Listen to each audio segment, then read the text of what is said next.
There are moments in history when power stands tall, polished and absolute, only to be undone by a voice that refuses to kneel. Not by rebellion, not by chaos, but by quiet, unyielding principle. Such moments do not roar. They whisper, and yet their echoes outlast empires. The base was known for discipline so rigid it bent men into shadows of themselves. Steel boots struck stone in perfect rhythm. Orders fell like iron rain. At its center stood Captain Virek, a man whose rank was matched only by his vanity. His inspections were cruel theater, rituals of humiliation meant to remind every soldier that resistance was a disease and obedience the only cure. Into this world came recruit Elias Kane, unremarkable in stature, silent by nature, and meticulous in duty. His record spoke of precision, restraint, and an uncommon steadiness under pressure. He did not seek attention. He did not challenge tradition. He simply served with care, intent, and an unwavering moral compass that did not flex beneath intimidation. During a routine battlefield inspection near the perimeter line, the captain issued an order that carried the stench of corruption. A command to falsify equipment reports and redirect vital supplies to a private convoy aligned with the captain's interests. It was framed as loyalty. It was demanded as duty. Most soldiers lowered their eyes. Kane did not. The space between them grew heavy. Dust hung in the air. The wind stilled, as if the earth itself awaited a decision. In that breathless moment, a choice was made not for comfort, but for conscience. And the entire base stood unknowingly on the edge of a legend. The captain stepped forward, voice sharp as fractured glass. "You will comply." Kane's hand moved with disciplined certainty. He reached into his field coat and calmly withdrew a sealed document, already authenticated, already registered. With one precise motion, he snapped it open and set it against the captain's chest. The sound echoed, a crisp crack against silence. "Your order violates Regulation Code 13, Kane said, his tone calm, unwavering. "And your signature was already flagged." The captain froze. A pause. Then another.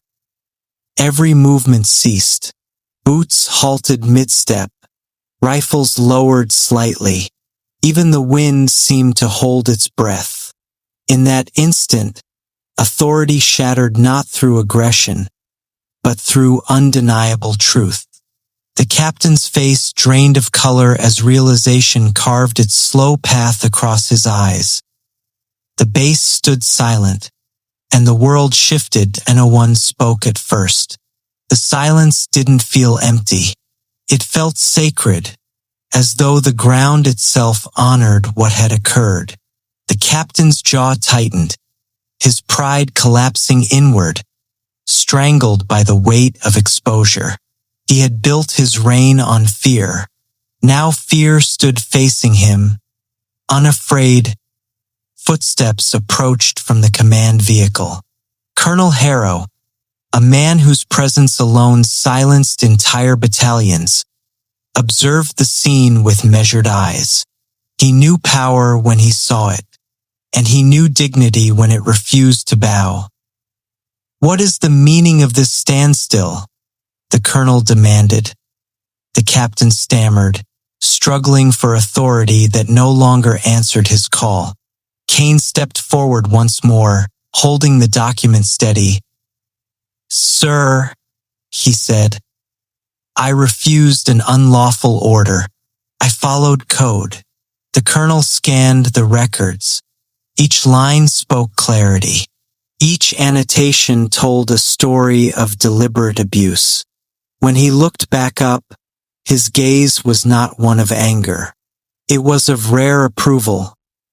"Control," he said slowly. is not the ability to command silence. It is the strength to command respect. He turned to the gathered soldiers. Witness well. This is discipline, not fear, not vanity. This is duty. The captain was relieved of command before the sun could set.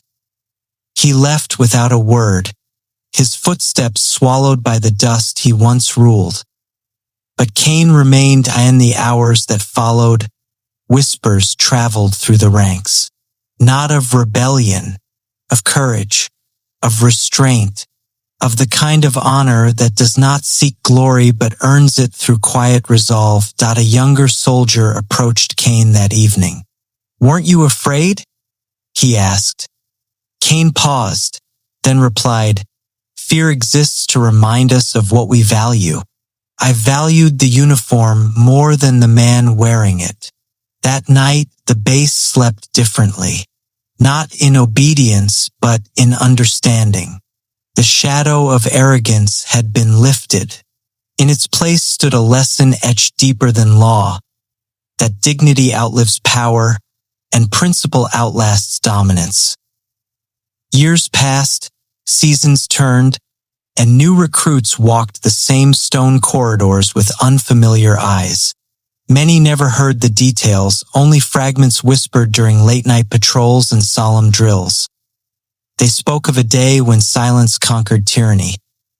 They spoke of a recruit who refused corruption and rewrote the meaning of command. The story became unofficial tradition, passed from officer to cadet, not as rebellion, but as reverence.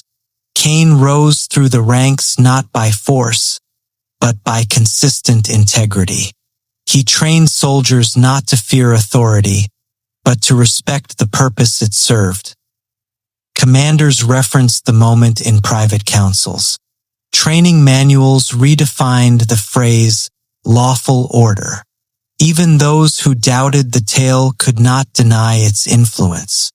The base became known not for rigid obedience, but refined honor. One twilight evening, a visiting official once asked Cain, now an aged officer, if the story was true. He looked across the parade ground, where disciplined ranks stood not as puppets, but as defenders bound by conscience. "It was never about humiliation," he said. "It was about remembering who we are meant to protect." When asked what guided him in that defining moment, he spoke with the same calm that had silenced corruption years before. "Power demands obedience, but virtue commands the soul, and the soul never salutes corruption." His words became inscription, his moment a standard, and his legacy a reminder that even the quietest voice can fracture the loudest throne when it speaks with truth. A leader's strength is not measured by fear in the room, but by the courage he allows to rise. And so the legend endured, not as rebellion, but as a solemn beacon, a testament to how integrity outlives arrogance and how honor, when tested, chooses light over noise. Don't forget to like, comment, and subscribe for more powerful stories from states of history.